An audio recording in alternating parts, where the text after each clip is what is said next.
Bonjour à tous et bienvenue dans une nouvelle vidéo. Vidéo aujourd'hui qui était très attendue et qui est très importante puisqu'on va traiter la pierre angulaire de la location meublée non professionnelle, comment répartir les composants et comment calculer la durée d'amortissement. En bref, comment du coup connaître vos amortissements, déterminer le nombre d'années où votre bien sera amorti et du coup l'impôt que vous paierez ou que vous ne paierez pas et également pouvoir faire un choix sur le régime à choisir entre régime réel ou microbique. Je rappelle pour les personnes qui seraient intéressées que le cabinet Nieri Patrimoine aujourd'hui s'occupe de toute la comptabilité LMNP de A à Z pour les personnes qui sont au régime réel, création du numéro de sirène, réalisation de l'alias, optimisation dans le niveau des amortissements, télétransmission au fisc, déclaration dans votre avis d'impôt perso. On le fait pour un des prix les plus bas du marché, 250 € TTC l'année pour un bien, donc n'hésitez pas à nous contacter si vous êtes intéressé. Passons tout de suite à la vidéo.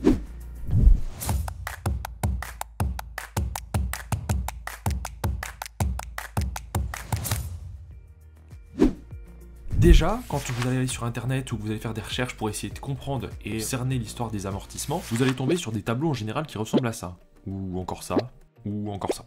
Donc il est courant de voir des durées qui sont de à peu près 70-80 ans pour le gros œuvre, 25-30 ans pour la toiture, 25 ans pour l'installation électrique, 15 ans pour l'agencement intérieur, etc. L'ensemble des sites sur lesquels on retrouve ces informations explique bien, et à raison, que ce sont des données fournies à titre indicatif, et qu'il faut apprécier chaque bien selon sa situation réelle. Mais du coup, quelles données vous devez mettre pour votre bien et calculer vos amortissements annuels? Parce que si on prend l'exemple d'un composant qui aurait une valeur de 100 000 €, c'est pas la même chose sur l'amorti sur 10 ans ou sur 20 ans. Dans un cas, il vous génère 10 000 € d'amortissement annuel, et dans l'autre, 5 000. Ça veut dire que dans le premier cas, vous pouvez encaisser 5 000 € de loyer annuel en plus sans payer un centime d'impôt supplémentaire. Donc c'est pas quelque chose de négligeable. Alors, on va reprendre dès le début. Voici la définition comptable d'un amortissement. L'amortissement est un terme comptable qui définit la perte de valeur d'un bien immobilisé de l'entreprise du fait de l'usure du temps ou de l'obsolescence. Il s'agit de diminuer la valeur comptable du bien de sa dotation aux amortissements, soit la perte de valeur annuelle calculée selon les règles du plan comptable général. La dotation aux amortissements dépend de la durée normale d'utilisation du bien fixée dans le plan comptable général. Ok, maintenant qu'on a la définition purement comptable, on peut se dire que c'est clair. Je comprends qu'en gros, c'est la perte de valeur annuelle d'un bien immobilier, lui-même décomposé en sous-groupes de composants, et on va calculer la perte de valeur annuelle de chacun des composants, selon la durée de vie estimée de ces derniers. Mais est-ce que les données qu'on trouve sur la plupart des sites sont justes? Est-ce qu'il y a une règle officielle? Est-ce qu'il y a finalement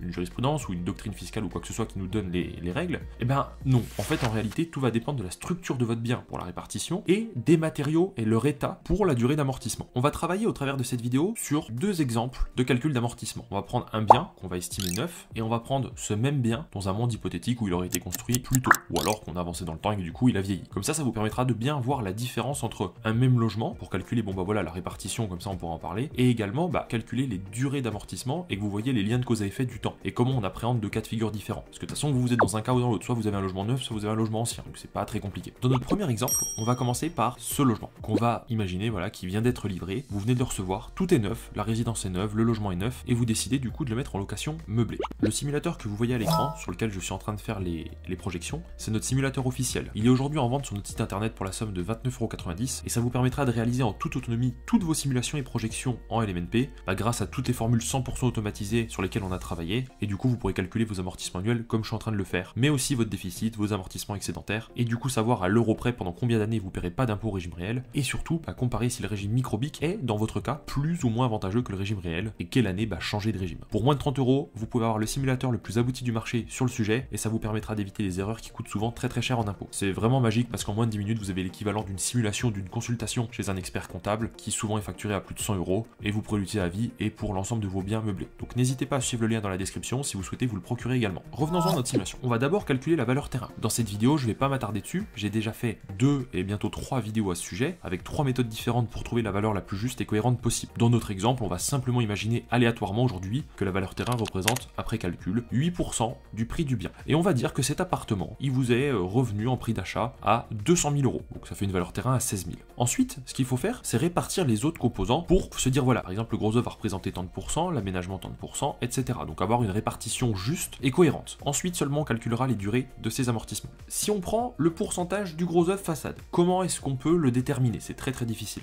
On sait globalement que sur des maisons individuelles, le pourcentage représente en moyenne, sur le gros œuvre, entre 35 à 40% de la facture de la maison. Évidemment, s'il y a un bardage ou un revêtement de façade qui est plus onéreux, ça peut monter au-delà. Donc pour un appartement qui est dans une barre d'immeuble, comme dans l'exemple, comme celui que vous voyez à l'écran actuellement, on sait que le pourcentage du gros œuvre est moindre qu'une maison, puisque quand vous faites construire une maison, vous payez l'éventuel vide sanitaire, vous payez la chape, vous payez l'intégralité des murs, plafonds, sols, etc. Et surtout, tous les frais de déplacement, de main d'œuvre vous sont imputés directement, alors que dans le cas d'un immeuble, comme on possède qu'une petite partie, un immeuble, des temps centième de copropriété, bah, par le jeu des économies d'échelle et le fait que votre sol soit également du coup le plafond structurel du voisin du dessous, les coûts sont mathématiquement dilués. Donc si je résume, on va dire que dans notre exemple, ici, dans cet immeuble, le pourcentage alloué aux gros œuvres sera environ de 30 à 35% du prix du bien. Ça représente en euros l'équivalent d'environ 60 000 euros. Si on imagine que l'appartement fait 60 mètres carrés, ça fait environ 1000 euros du mètre carré, c'est cohérent. Ensuite, la toiture charpente. Ce composant, il est plutôt simple à calculer et estimé pour les maisons. On prend la surface totale de votre toit, on sait que pour une toiture neuve avec charpente classique et des tuiles classiques, c'est environ 250 euros du mètre avec la main d'œuvre. Si votre toit fait 100 mètres carrés, votre toiture vous coûte 250 euros fois 100 mètres carrés, 25 000 euros. Par contre, pour les appartements, c'est différent. Souvent déjà, on a des toits plats, donc le coût est moins élevé à la construction, et surtout, un seul pan de toiture couvre plusieurs étages. Donc par exemple, dans notre cas, on va imaginer que l'appartement fait 60 mètres carrés. On va dire que dans le cas où voilà, on est sur un toit plat, c'est un petit peu moins onéreux qu'une couverture donc de maison classique où il y a des tuiles, une charpente, etc. On va dire qu'on est sur 150 euros du mètre carré à peu près de béton pour un toit plat. Si je fais 60 mètres carrés fois 150 euros, j'arrive à 9 000 euros de toiture. Déjà, c'est pas très cher, mais c'est surtout que derrière, il faut diviser par le nombre d'étages de l'immeuble, parce que dans notre exemple, si notre appartement se trouve dans un immeuble de 5 étages, bah le même pan de toiture va couvrir en fait 5 niveaux. Donc il faudra bien diviser les 9 000 euros de toiture par 5, soit 1800 euros de coût total de toiture. Ce qui fait 0,9% du prix total du bien. Si par exemple on était dans le cadre, je sais pas, d'une demeure un peu d'exception, avec une très grande toiture, des grandes cheminées, des choses comme ça, le pourcentage pourrait monter peut-être à 20, voire 25% du prix du bien. Ça va dépendre aussi des matériaux qui sont utilisés pour le recouvrement. Donc vous voyez, c'est vraiment très, voilà, à prendre au cas par cas. Je vais le répéter plusieurs fois dans cette vidéo, mais en comptabilité meublée, il faut bien garder à l'esprit qu'il n'y a pas de règles vraiment officielles, et il faut garder en fait une certaine cohérence mathématique et se baser sur des données réelles pour pas être inquiété par l'administration fiscale. Tant que vous avez une explication, un raisonnement logique, et que c'est mathématiquement fiable, entre guillemets, même si, vous voyez, on n'est pas à l'euro près, il n'y aura pas de souci. C'est simplement qu'il faut pas, voilà, optimiser sans avoir une explication qui peut justifier. Les installations techniques. Donc dans le poste installation technique, je compte globalement toutes les dépenses qui sont liées à l'électricité, tableau, gaine, prise, etc. On a aussi les réseaux télécoms et la plomberie qui rentrent dans ce composant. On sait qu'en général, pour un logement neuf de 100 mètres carrés, l'installation électrique coûte en TTC avec la main d'œuvre environ 15 000 euros au global. Environ 5 000 pour la plomberie, les évacuations, et environ 2 000 pour les gaines télécom, prise RJ45, etc. Bref, retenez qu'en gros, même si bien sûr ça peut varier selon le logement toujours, un logement de 100 mètres carrés coûte environ 22 500 euros sur la partie technique. Bah, on peut estimer du coup qu'un logement de 60 mètres carrés a environ, voilà, 15, 16, 17 000 euros, soit environ 8% du prix global. Encore une fois, croyez pas que je donne des chiffres en l'air comme ça avec une certaine forme d'insouciance ou d'insolence, c'est simplement que je pense que vous réalisez aussi en écoutant cette vidéo que c'est une science qui est tout sauf précise, et du coup, encore une fois, il faut juste garder une cohérence. On va ensuite parler du poste aménagement intérieur, donc le composant aménagement intérieur regroupe quant à lui tout ce qui se trouve dans le logement, donc en gros, vos sols, vos sous-couches, votre chauffage, radiateur, poêle, cheminée, peu importe, votre placo, votre cuisine, votre salle de bain, vos dressings, vos placards encastrés, vos menuiseries, etc. Donc ce composant est en fait un assemblage de lui-même plusieurs sous-composants, mais on va jamais dans le détail trop poussé, parce que si on suit cette logique de rentrer à chaque fois en entonnoir dans le détail, on pourrait arriver à calculer le coût de revient de chaque vis et chaque boulon, quoi. Donc c'est pas possible. Donc le composant aménagement intérieur est souvent le composant le plus important du prix pour les appartements, et souvent ça vient juste derrière le composant gros œuvre pour les maisons individuelles. Maintenant que vous avez réparti les composants, voici ce que vous obtenez. 8% pour le terrain, 0,9% pour la toiture, 35% pour le gros œuvre, 8% pour les installations électriques et 40,1% pour les aménagements intérieurs.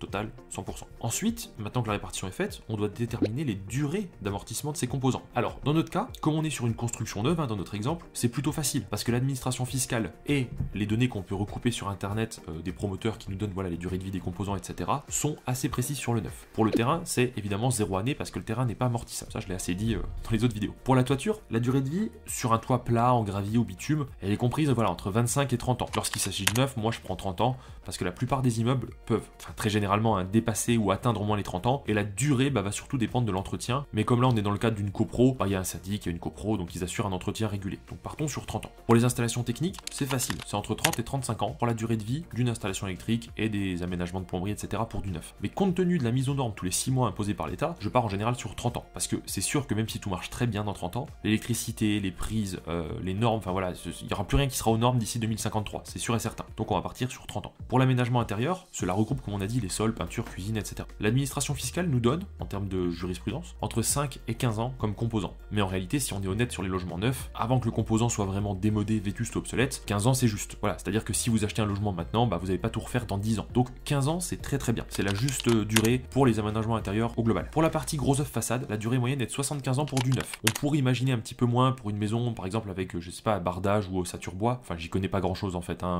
sur la partie technique. Mais voilà, quelque chose qui s'abîmerait un petit peu plus vite, par exemple une façade de moins bonne qualité, bah, ce serait peut-être un peu plus court que 75 ans. Si par contre on est, voilà, je sais pas, sur un bâtiment construit en pierre massif ou des choses comme ça, on pourrait mettre un petit peu plus, voire même 100 ans.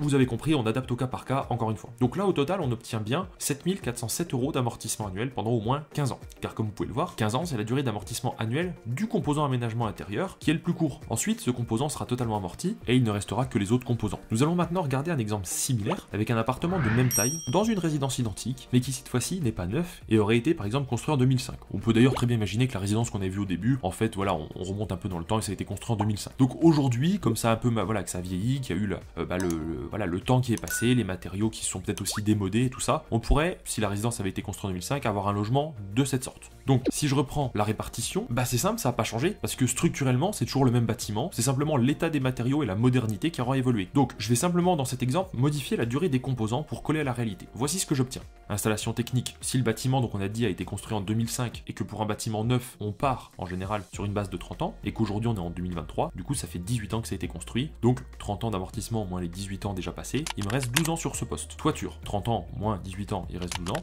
Et évidemment, si la toiture avait été réparée ou partiellement refaite entre temps, bah du coup ça aurait rallongé la durée de l'amortissement et on aurait peut-être mis 20 ans, parce que la toiture elle serait pas neuve, ok, mais en même temps elle serait partiellement rénovée. Vous voyez l'idée quoi. Comme d'hab, en fait on s'adapte à la réalité du terrain et on doit calculer justement et de manière honnête la durée restante à vivre avant que ça commence vraiment à être vétuste. Et c'est là où je voulais vous emmener, l'aménagement intérieur. Donc là on est pile dans un cas de l'incohérence de la location meublée hein, et du fait que c'est, voilà, ça n'a parfois pas de sens, puisque du coup on a dit que pour le neuf on mettait 15 ans. Là ça fait 18 ans. Et si le client n'a rien refait entre temps, n'a rien rénové, bah, théoriquement du coup on devrait être à moins 3 ans de durée d'amortissement. Donc c'est pas possible. Pourtant quand on regarde, bon ok ça a un peu vieilli, mais je veux dire c'est louable, c'est pas non plus en mauvais état. Donc du coup qu'est-ce qu'on fait?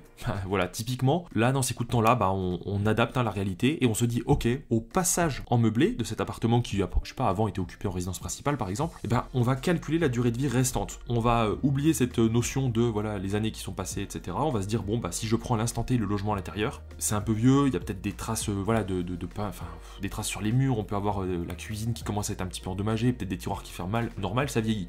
Donc on va se dire bon bah combien d'années il reste avant de devoir quasiment tout refaire. Sur un appartement comme là je vous projette en photo, on sera peut-être sur 7-8 ans parce que c'est habitable, mais bon c'est quand même un peu ancien et difficile à louer, donc voilà, on va plutôt se dire bah il reste 7 ans de durée d'amortissement.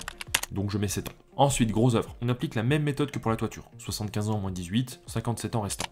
Terrain, 0 année toujours. Sur le simulateur, on voit du coup qu'il reste 15 502 € d'amortissement annuel pendant 7 ans. Et ensuite, le post-composant intérieur sera totalement amorti. Donc, avec un appartement qui est similaire, à part en termes de modernité à celui d'avant, on aura plus du double par rapport à l'exemple d'avant d'amortissement annuel. On passe de 7 000 avant à 15 000 ici. Et du coup, ça va créer des amortissements excédentaires qui vont se mettre en report, puisqu'on aura plus d'amortissement que de loyer. Donc là, après, on passe sur le concept de la fiscalité, avec le déficit, les amortissements excédentaires, le report, etc. Pareil dans le simulateur, si vous rentrez les données, tout est calculé en automatique, vous n'aurez pas besoin de comprendre le fonctionnement, vous aurez vraiment la réponse directement en bas sur combien d'années vous tenez. Si jamais vous souhaitez rentrer plus dans le détail ou avoir des explications, je vais faire des vidéos sur le sujet, ou alors vous pouvez nous contacter pour un rendez-vous. J'aimerais conclure cette vidéo en répétant hein, ce que j'ai déjà dit plusieurs fois dans cette vidéo, c'est vraiment voilà, du cas par cas, et il y a une très grande forme d'incohérence, et un peu même d'hypocrisie hein, sur la location meublée, puisque bah, y a des situations qui sont quasiment improbables. Donc voilà, donc c'est tout un art, il faut savoir s'adapter, il faut savoir comment rester cohérent et droit par rapport à l'administration fiscale pour pas être embêté puis pas être inquiété qu'il y ait des recalculs. Déjà en partant sur la bonne valeur terrain, en prenant en compte une répartition juste des composants et en étant honnête, même si c'est à votre désavantage sur la durée d'amortissement, on tombe sur des résultats qui sont plutôt avantageux fiscalement, mais voilà, qui restent quand même en raccord avec la loi. Et ça c'est le plus important. Je vous remercie d'avoir suivi cette vidéo et je vous dis à très vite pour une prochaine vidéo.